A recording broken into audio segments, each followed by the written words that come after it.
What's going on, guys? Last week I uploaded a video regarding legacy and legacy characters, and why I think making new legacy heroes or changing sidekicks into legacy heroes is an inherently risky game, because comic book readers are sentimental. We fetishize history, we romanticize continuity, and changing things does make us mad.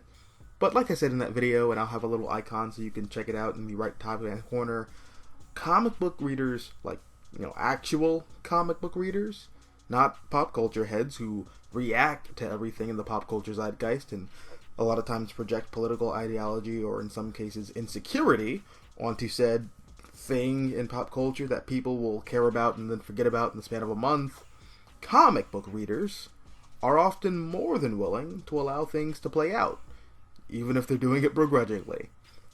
But something I often hear, whether it be on Twitter, Reddit, YouTube, any of those platforms, whenever a new legacy character comes out, or even just a character that's of an alternative sexuality or non-white, everyone seems to just devolve into monkeys and pull the shit from their asshole and smack it against everyone else's face. You're ruining my childhood. Everyone's an incel. You're an incel. White people need to be cucked and Auschwitz. And not to sound like a gatekeeper, but I'm gonna sound like a gatekeeper because there's no way to say this without mincing words. You didn't see this shit 10 years ago. People weren't like this when I was a kid reading comics. People weren't like this when geek shit was still niche and not mainstream. I was talking to a buddy of mine and I was like, dude, if Jaime Reyes was created 10 years after he was, the internet would have gone nuclear. And I think a large part of why this is a result of superheroes going mainstream, or at the very least, more mainstream than they already were. And with more eyes comes more opinions from everybody, of every background and ideology. Sometimes people who don't even really give a shit about comics and superheroes are going to start giving their opinions on comics and superheroes because they're in the public spotlight and have more exposure. But on top of that, we also had this major cultural shift, or at the very least in the West. Well, really it was primarily localized on the internet. BuzzFeed and Vice were really popular. Moderately popular. For a while, there were a lot of these news sites that were like, hey, look at us. We're cool and hip and cosmopolitan. We're not your daddy's liberals on CNN or ABC. We're super liberals and we talk about real shit. And I do quite a lot of self-portraits, so this is a self-portrait of me sucking a galactic penis. And naturally, as there is one extreme, there will always be a contrary position to oppose it. And that's when the anti-SJW movement picked up, and this was like 2012, 2013 maybe? But all of this, all of the flame wars, they were isolated to the insanity that is the internet, unlike the fringes of social media where you would see feminists complaining about sexist air conditioning and Ben Shapiro wandering around college campuses trying to own 19-year-olds on political theory and just really silly stuff like that. But that was it. All of that was just in its own little weird pocket of the internet over the fuck there somewhere. But then Donald Trump happened, and suddenly this whole SJW versus anti-SJW culture war crap blew into the mainstream just around the same time that comics and geek culture started to do the same, thanks to the Marvel Cinematic Universe.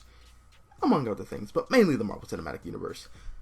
But again, like I said in my last video, having non-white, non-heterosexual characters in comics is nothing new. Whether they be fringe characters, supporting characters, or characters that start out as supporting characters, but become legacy characters. But again, I think a lot of it has to do with the highly political social climate and how political discourse, or much rather the political discourse that you would see on 4chan or Reddit, has invaded the mainstream media. And in the same way that a lot of times people on sites like Reddit and 4chan project political insecurities onto everything and everybody, you're seeing that invade comics. It's the reason why a comic like Civil War would not be able to be made today. Granted, it's not a great comic. Steve McNiven does an amazing job with what he's given and provides some of the most iconic visual images in Marvel history, but of Mark Millar's work, it's not among the best. Be that as it may, if Civil War came out in 2016 as opposed to 2006, people would have lost their goddamn minds. All of these YouTubers like your boy Zach and Captain Cummings and all the other anti-SJW types would have been on this comic's ass like, why does Mark Millar hate rich white men? Why he gotta make Tony Stark and Reed Richards and Hank Pym the bad guys? He make Captain America look like a crazy person for believing in freedom. Does Mark Millar hate freedom? Shut up! Oh my god, I don't care! And if you think that I'm exaggerating or if you think that I'm on some bullshit, look at Secret Empire. Secret Empire is literally the same thing. It's a comic that's steeped in the politics of the day, but in the end, it's using politics to tell a story. Arguably better than Civil War did. But it was raked over the coals by this anti-SJW crowd, and even the hardcore SJW crowd, because both extremes were looking at the politics, or the perceived politics that they thought were being preached, instead of judging the comic based on the story it was trying to tell. You know what? I'll raise you a better one. Carol Danvers. Look, I'll let you in on a little secret from back when I used to work at a comic book store. First off, nobody gives a fuck about Carol Danvers.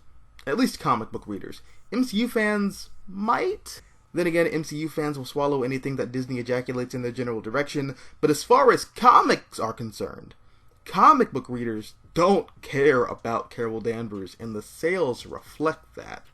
So why on God's green earth did it feel like every week for about 2 years the hot topic of comic book discourse was Carol Danvers does a thing and SJWs are the problem? Secondly, for the past 20 or so years under the reigns of Joe Quesada, Tom Brevoort, Axel Alonso, and all those guys, the Marvel mandate has been that any press is good press. That means controversy. That means scandal. That means doing anything that will get the Hollywood Reporter or Variety to give Marvel the light of day. And that's the other thing that's really frustrating about all of this. In making all of these videos and social media posts about SJW comics this and Marvel hates straight white men that, you're giving them attention. And through that, you're generating controversy.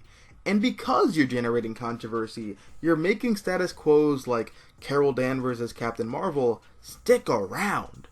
Because as far as Marvel is concerned, any press is good press. And I know this example was supposed to be about Carol Danvers as Captain Marvel, but this goes beyond that.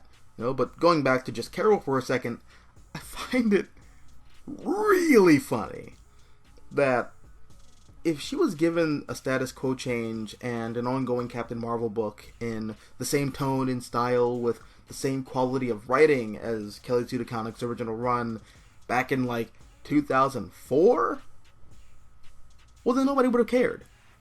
It would have gone under the radar and Carol might have still been Captain Marvel, or maybe not.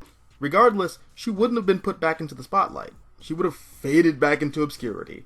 Same with all these other things like Monster Brain She-Hulk or Ironheart and everything else in that vein. They would have gone away if you just ignored them. Just like how everybody ignored the Iron Man book when Pepper Potts became Rescue, because Lord knows, if that happened in 2021 and not 2010, all of the usual suspects would be freaking out. And then Marvel would fan those controversial flames, and then there would be a Rescue book, and it would be called Pepper Potts Rescue or some shit, and I know that I've hammered hard on the anti-SJW crowd, but the SJW crowd is just as guilty. They don't care about comics any more than the anti-SJW crowd does.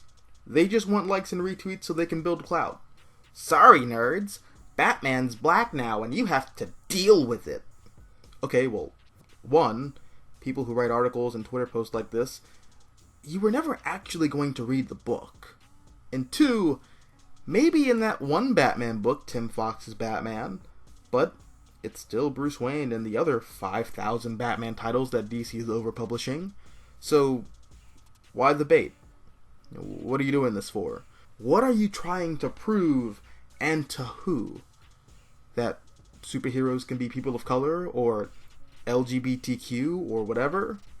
If so, I hate to break it to you. Wait, no, I don't. I'd love to break it to you. You're late. Gay people exist in comics. Black people exist in comics. Women exist in comics. Asians exist in comics. Muslims exist in comics. Everybody under the sun exists in comics. Now, maybe you didn't know that these characters existed in comics because they weren't part of the pop culture juggernaut that you'd rather pay attention to than the material that it's based on. But to say that they never existed? Spider-Man's never been a person of color before. Well, shit, what's Miguel O'Hara? It's time for a black Superman. The time for a black Superman is now. We need to make black Superman. Where were you when Calvin Ellis was created back in 2009? Because I can count the number of appearances that he's had on one hand, and none of those titles or appearances sold particularly well. So where were you with all of your demand? You know what? That's it. That's where I'm going to end the video, because I think this is silly. You know, all of the biggest controversies regarding diversity and anti-diversity and all this stuff over the past few years, it's just, these things wouldn't have been a problem 10 or 15 years ago. Because people weren't projecting political bile onto anything and pointing out controversy where there is none. And that's why, again, I'm going to sound like a gatekeeper. A lot of the people complaining and making a big fuss about all of this aren't comic book readers. They're not comic book fans. They're grifters. They don't actually care about comics. They care about clout. And they use the rising popularity of comics amidst a political climate that's growing more and more toxic by the day to get it. Anyways, what are your thoughts on all of this? Let me know down below in the comment section. I'm the Mystical Green Beanie. Thanks for watching, and as always, until next time, adios, nachos, adios.